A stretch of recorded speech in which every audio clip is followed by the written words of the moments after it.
Well, I'm David Liggitt with datacenterHawk. Welcome to our 2026 Global Data Center Market Predictions podcast. This is one of my favorite things that we get to do at the end of every year and the beginning of the next year. And so here we are at the end of 2025, beginning of 2026, and we are talking about an incredible industry. What's happened over the last 12 months in the data center space globally is crazy, and we're here to talk about it. And so I am with our regional director team. These are the ones that are leading our different regions at datacenterHawk. Ed Socia, North America; David Sandars, Europe, Middle East, and Africa; Dedi Iskandar, the Asia Pacific region; and Steve Sasse, Latin America.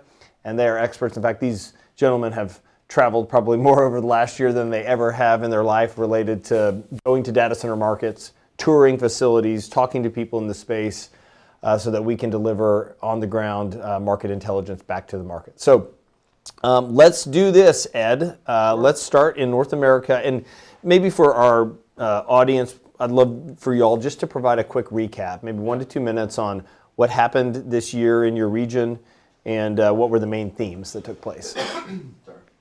Yeah, certainly, David. It's a real exciting year in North America. We saw historic absorption numbers that we've never seen, unprecedented, and that was largely driven by, of course, this expansion of or explosion of AI occurring. So we saw demand figures in certain quarters that surpassed multiple years of entire growth in the region. So if we think about these AI providers, these neo clouds that have emerged, they've really gone to, they focus on some secondary markets, some primary markets, but it's really tertiary, non-traditional data center market deployments.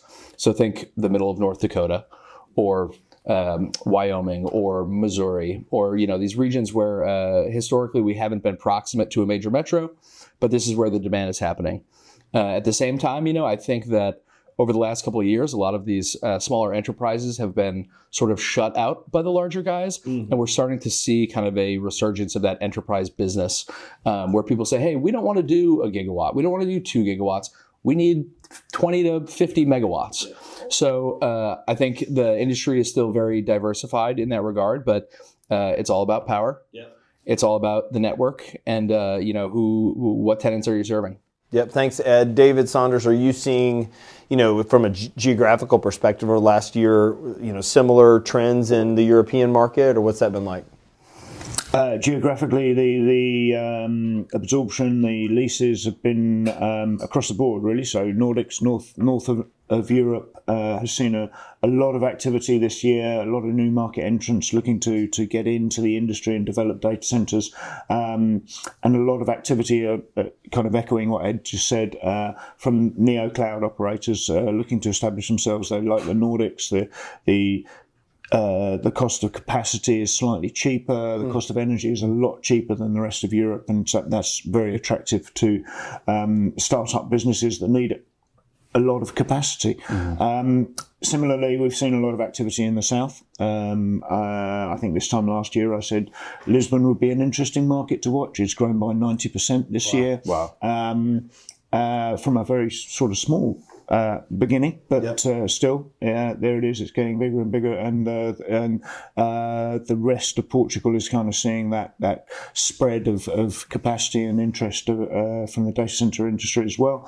And the flat Ds, we're still seeing capacity, at least in those markets, apart from Dublin, where there's a moratorium, and the market's very much at standstill there.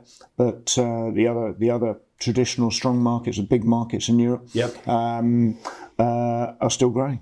Great. And then, Dedi, Asia Pacific is so expansive. It's the region itself is so large.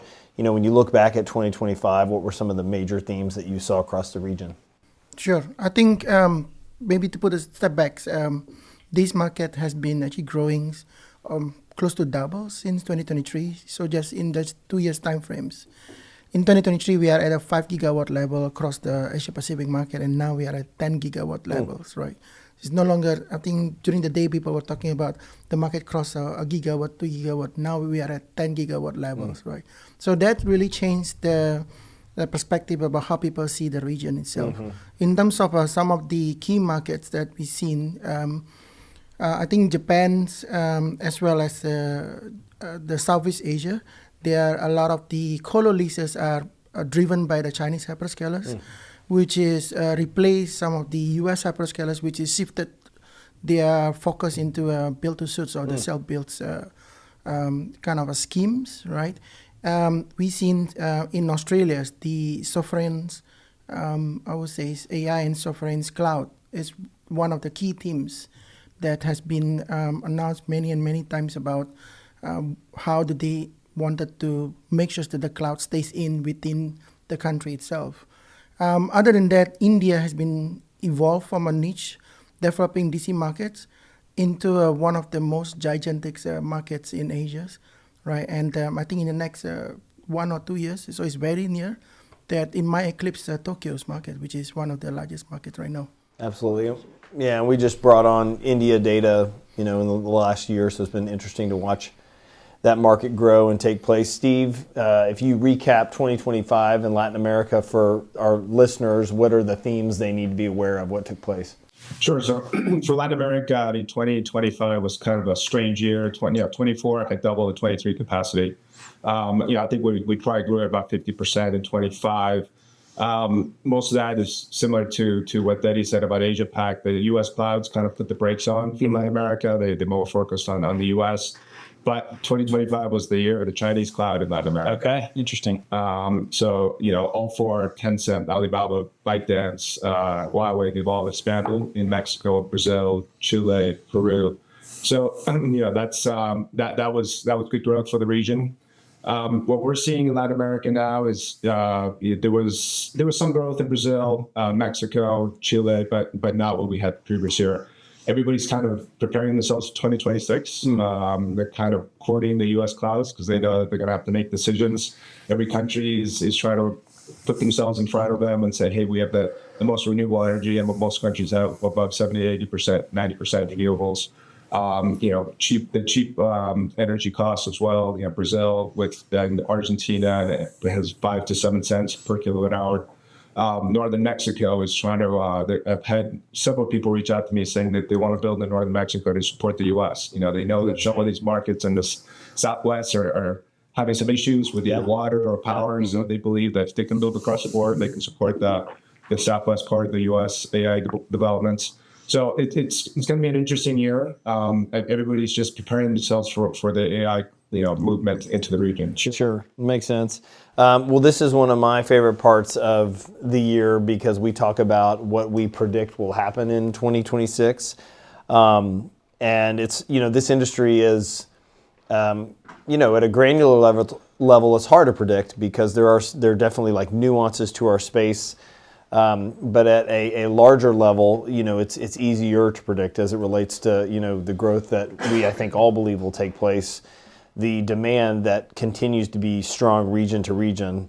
And so maybe, Steve, let's start with you and your crystal ball with Latin America. What will happen in 2026? What will some of the key themes be?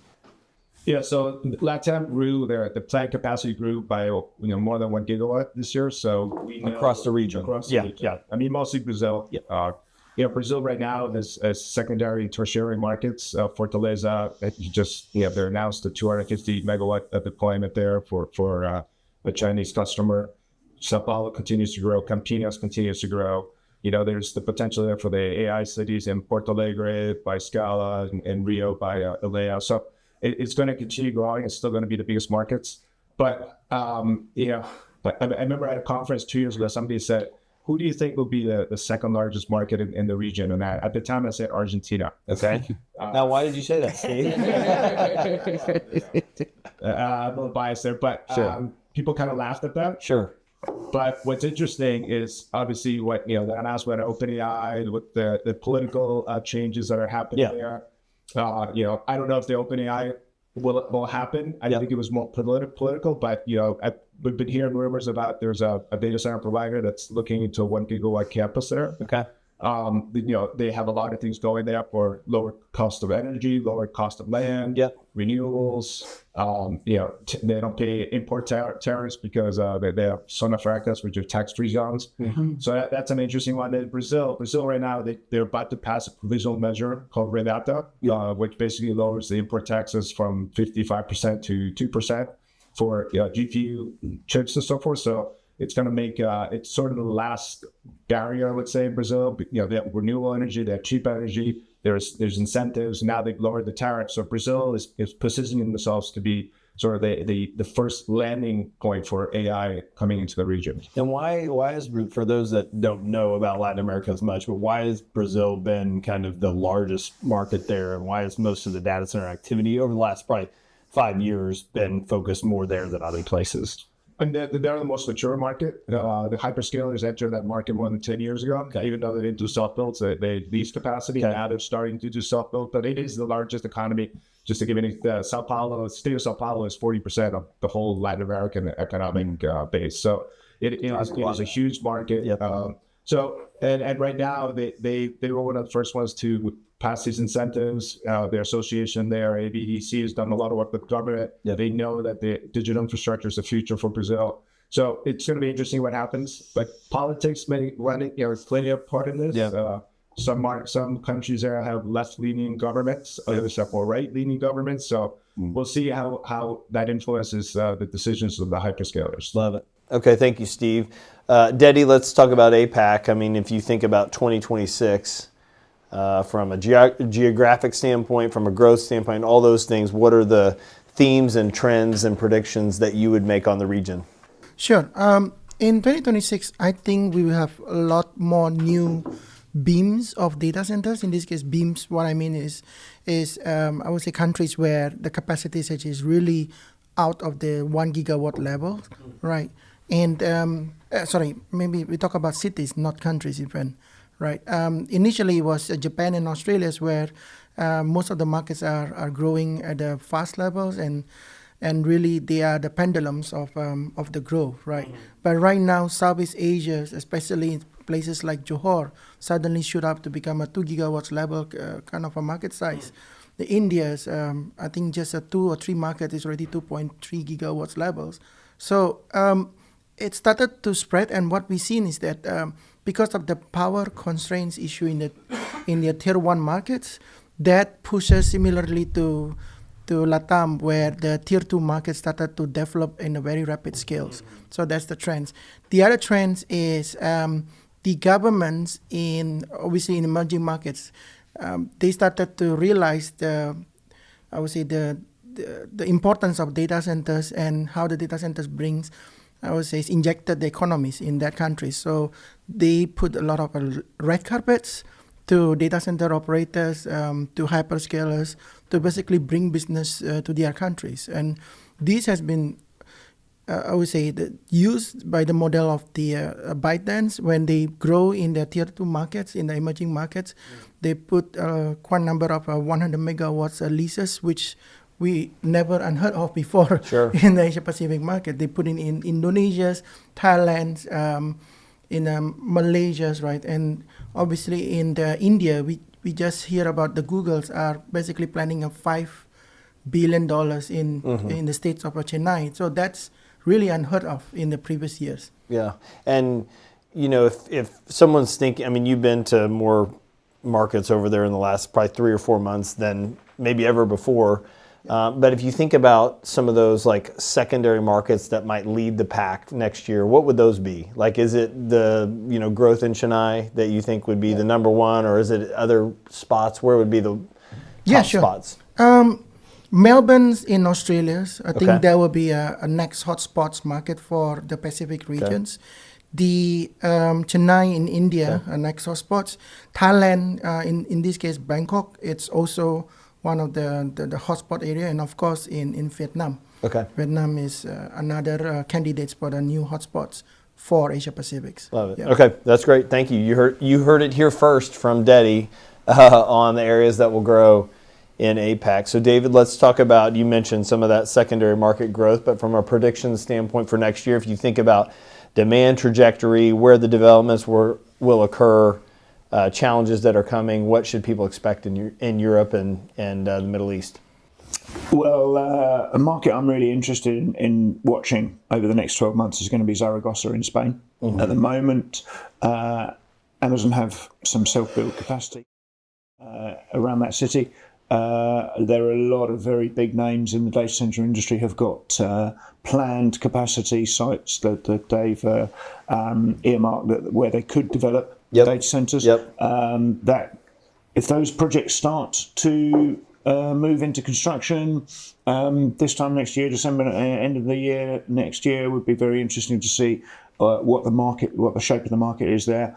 I'm also fascinated by Eastern Europe and Poland. The market in Poland is established and growing at a steady rate, but really the rest of Eastern Europe, places like Romania, Hungary, Czech Republic, those kind of countries, very, very early days for the data center industry, and are they going to start to boom and grow, and we're going to see more activity in those markets? Looking to the Middle East, there have been some really aggressive announcements about 5 gigawatt, for example, campuses to attract the AI industry into that region. The Middle East has really set out its stall to say, we want to become the global hub outside of North America for AI capacity. And I mean, if you look at geographically between Europe and Asia, really good location in order to establish that. We've seen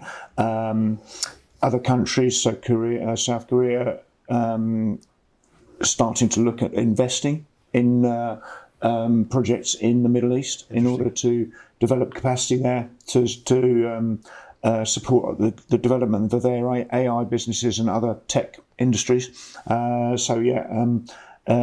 Still, I think, very much in its infancy compared to other markets around the world, but it's going to be fascinating to see where it is in 12 months' time. Yeah, the idea that kind of the market entrance size is, even like just a gigawatt, let alone 5 or something like that. Some of the growth in our space, I feel like that's been such a change, if you think 5-10 years ago, I mean, around this table, this group's been in the data center space a while. So we remember when there were 50 megawatt announcements that were a big deal, and so that's changed quite a bit. And it's especially changed, Ed, here in North America. But talk about 2026, your little crystal ball there. What should people? We'll look at this next year and see how right you were, or all of you. But what's your thought on 2026? Sure. So I certainly echo a lot of these sentiments. North America specifically has kind of been the front runner when it comes to this deployment of large language modeling clusters, and subsequently, now we're starting to see that shift to more of the agentic side, more of the maybe a hub and spoke model. So what we've seen over the last year has been again these non-traditional data center market deployments, folks going out there. But I think for 2026, West Texas. We're sitting here in Dallas. There are companies that are announcing 11 gigawatt projects for a project that is 11 gigawatts, and it's it'll be mixed power generation, fuel sources, and things like that. But those are the numbers that we're talking about here, and it's insane. So I do think West Texas is still going to be a large focus for a number of companies. I think Louisiana, Mississippi, we're starting to hear a lot of the hyperscalers announce large plans for those regions. Again, some of these spots in Middle America, in Indiana and in Iowa, and Illinois. And I think with Illinois, a market like Chicago, for instance, Chicago itself, we're going to see that network play. So folks are still saying, hey, we need carrier hotels. We need connectivity. For our larger clusters, let's go to the northwest quadrant of Indiana and see what we can do there. So I think that's, that's certainly growing there. And then if we think about where the power is, so stranded power assets, Pennsylvania, Western PA, I would say I'm very bullish on. And then not to forget our neighbors to the north, Canada is poised for some serious growth. Why is that? So if we think about what's happened in Canada historically, Montreal saw a lot of activity, Toronto, Vancouver, that slowed down over the last year. Yes. Because of the power availability in Calgary, outside of Calgary. We saw a few firms up there that had gotten past the power. And then we also saw them announce partnerships with a very large hyperscaler, which will be the largest hyperscale deployment to date in Canada. And I think what's driving this really is the government of Canada has sort of announced that they want to bring, they want to sort of push for sovereignty with their data. So stuff that maybe they previously hosted in the United States, they want to bring in country. So I think, a market like Calgary is going to see a lot of activity. And then if we go back, towards the East Coast, Toronto, Montreal, because of those, again, Canadian government requirements, that's going to, be some tailwinds in the space. Makes sense. Yeah, I think the question for those markets and all others is how quickly power obviously can be delivered. Two things I thought about. One were it'll be interesting to watch the shifts in design, of these facilities. Timing is what everybody's trying, deliver capacity faster. How can you do it? And so I think, traditional data center developers have always delivered to certain standards because that's what the customers have required, I think, are now talking to their customers about, hey, what if we approach the design differently and we could deliver capacity faster? We could deliver, a different type of facility that would allow you to grow quicker on our campus. So that is something I think that will continue to change in 2026, and that impacts the economics. We look at rates on deals and how the term and the escalation rates, and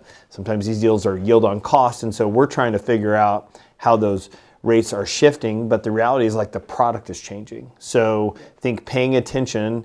I think the maturity around that will grow in 2026, and I think people in the space need to make sure they're paying attention to what the product really is and the rates associated with that product. And if you're deep in the space and data center nerds like we are, you'll get that. If not, reach out to us and we can help you understand it further.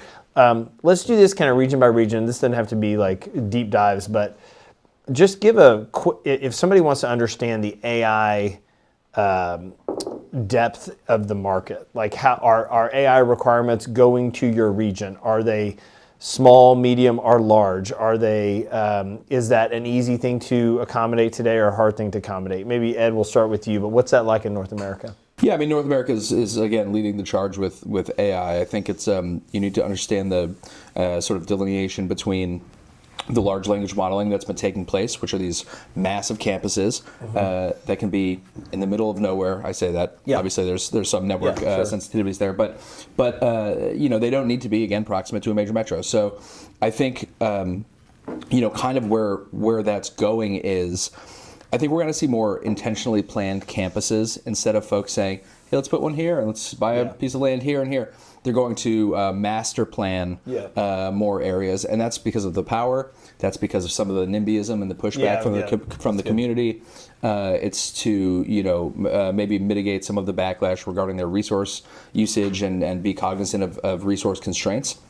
So I certainly think that's what we've seen and what we'll continue to see. But again, it's really important to understand that this AI, it's the end goal is a call and response from them to the end user, the person who's sitting in front of their computer using this AI, or the business, whatever business line is using this AI for their workloads.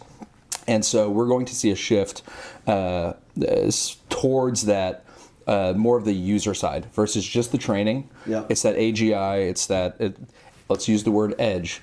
Those edge data centers. Coming back. It's coming back. That's right. So yeah. Great. Very good. David, what about you? How's the European region handling the AI deployments, and what's that been like? Yeah, so through 2025, we've seen not a halt, but definitely a slowdown in the hyperscalers, North American hyperscalers in particular, leasing capacity. They're still active. They're still taking space and capacity in especially in key markets around where their existing availability zones are. But it's really these startup AI businesses, the neo cloud as they call themselves, and as the term is being adopted, that have really kept the market moving and growing. What's really interesting to me is that in Europe and the Middle East as well, is that companies, they're having to wait for their capacity. Yeah. So we're seeing deals signed in quarter 3, quarter 4, 2025, with a ready for service date of end 2026 at the very earliest, into 2027, and some even saying, well, end 2027 and into 2028. So very few companies are building speculatively and looking for customers to kind of having space available for customers to move into immediately. Everyone's having to wait for that capacity. And that's certainly one of the reasons that like alternative energy is being evaluated the way that it is across the world. Dedi, what's kind of the view on AI requirements in the APAC region? Can you do a 500 megawatt deal somewhere in Asia, or are they more 200 megawatts or a gigawatt? What's that like? Yeah, there's actually a very interesting contrast between what happens in the EMEA and what happens in Asia Pacific right now, right? The AI companies, in the way, they are not really willing to wait, so they are looking for capacity, gigantic capacities, in just 3 to 6 months time frames. So a lot of often that we hear the feedback or the request coming in from some of our AI's customers asking, hey, where can I get 100 megawatts in 6 months times? we're going to make a contract in the month 4, and that's it. So because Japan and Australia is supposed to be one of the most mature and the most advanced facilities for AI.